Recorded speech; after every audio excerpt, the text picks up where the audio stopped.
underline. Omong dikit tapi nyelekit. Bersama Om Bob. Temukan di channel YouTube Om Bob Indonesia. Om Bob, dalam rangka peringatan Hari Buruh atau May Day pada 1 Mei lalu, sejumlah buruh melakukan aksi unjuk rasa dan menuntut berbagai peraturan yang diantaranya adalah supaya menghapus outsourcing di negara ini. Bagaimana Om Bob menggarisbawahi masalah ini? Ya, ini bedanya perayaan May Day di Indonesia sama di luar negeri ya.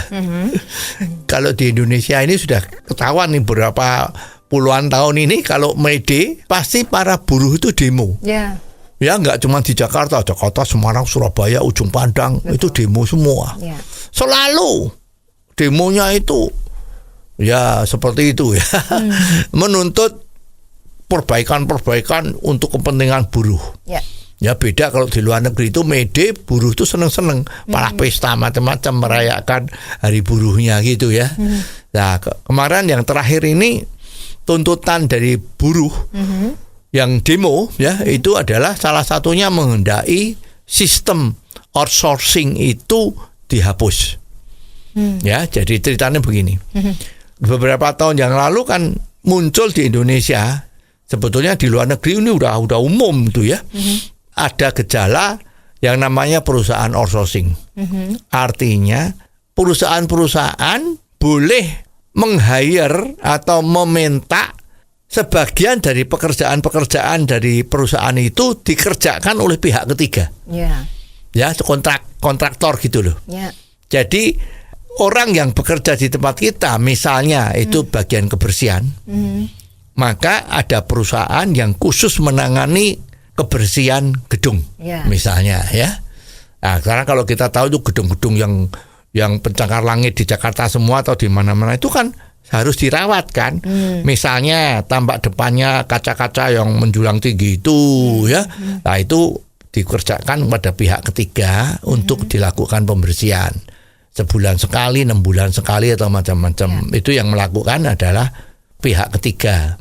Di mana orang yang bekerja di gedung itu untuk membersihkan kebersihan tadi itu adalah bukan karyawannya perusahaan tadi, tapi dia adalah karyawannya perusahaan outsourcing.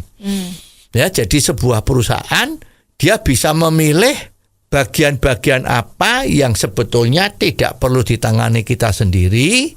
Misalnya waktunya itu enggak sepanjang hari harus seperti itu ya. Maka dia boleh memanggil pihak ketiga sebagai perusahaan outsourcing untuk mengerjakan pekerjaan itu. Misalnya pekerjaan security. Security itu diserahkan pada pihak ketiga ya. Jadi perusahaannya tidak perlu membentuk karyawan security tapi diserahkan pada pihak ketiga. Terus juga kebersihan ya. Kebersihan ini juga sekarang udah diturunkan atau ditiru oleh perusahaan yang semacam Gojek itu, yang namanya GoClean.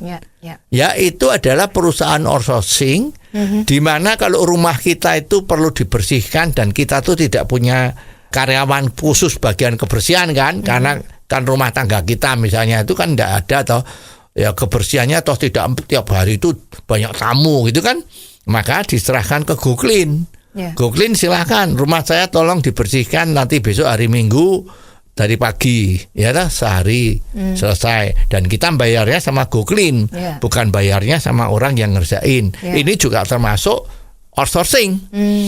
Ya, jadi sebetulnya outsourcing ini, perusahaan outsourcing ini sebetulnya juga menciptakan banyak sekali lowongan pekerjaan. Bayangin sebuah perusahaan outsourcing mendapat order untuk melakukan perawatan kebersihan dari 100 kantor misalnya. Itu kan dibutuhkan orang cuma nggak satu, minimum 200 orang. Ini kan menjadi lapangan kerjaan sendiri yang menjadi karyawannya perusahaan outsourcing. Jadi kalau sekarang outsourcing ini dilarang, ini apa nggak aneh? Ya, salah kaprah lagi. Jadi outsourcing itu tidak merugikan buruh. Outsourcing ini sama karena dia menciptakan kerjaan yang diperlukan untuk orang-orang yang mempunyai kemampuan hebat di dalam bersih-membersih. Itu ditampung sama dia. Jadi sebetulnya orang-orang buruh itu juga statusnya menjadi buruh, karyawan dari perusahaan outsourcing itu. Jadi perusahaan-perusahaan yang tidak memerlukan bagian-bagian pekerjaan yang khusus harus dia lakukan demi efisiensi diserahkan kepada pihak ketiga. Ya, ini kalau sudah menyangkut tenaga kerja, itu enggak cuma masalah gaji, bayar membayarnya, bukan, tapi mengelolanya ini. Ya, sekarang you tahu ini banyak sekali kejadian-kejadian yang kurang enak kan. You tahu itu beberapa ada masalah. Ya, karyawannya itu menjadi melakukan tindakan kekerasan sama majikannya, sama perusahaannya, terjadi pengerusakannya macam-macam. Itu kan berarti pekerja itu harus dilola kan, secara SDM, manajemennya. Nah, ini kalau sudah diserahkan outsourcing, perusahaan outsourcing itu sudah punya ilmunya, udah biasa menghadapi orang-orang kayak gini, sehingga orang-orang tersebut kerjanya bagus. Kan seperti itu. Jadi kalau ini outsourcing tidak boleh, dilarang. Ini sebetulnya ya tidak sesuai dengan kaidah bisnis di mana-mana. Jadi jangan cepat-cepat nanti wacana ini segera dilakukan oleh pemerintah.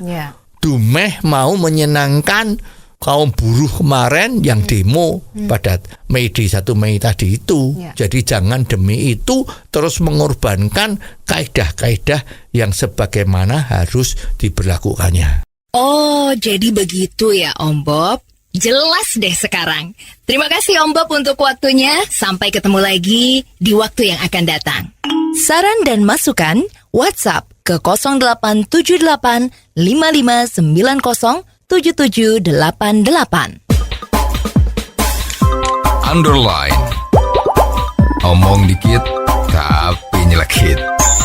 Bersama Om Bob. Jika Anda suka dengan channel ini, jangan lupa subscribe, like, dan komen.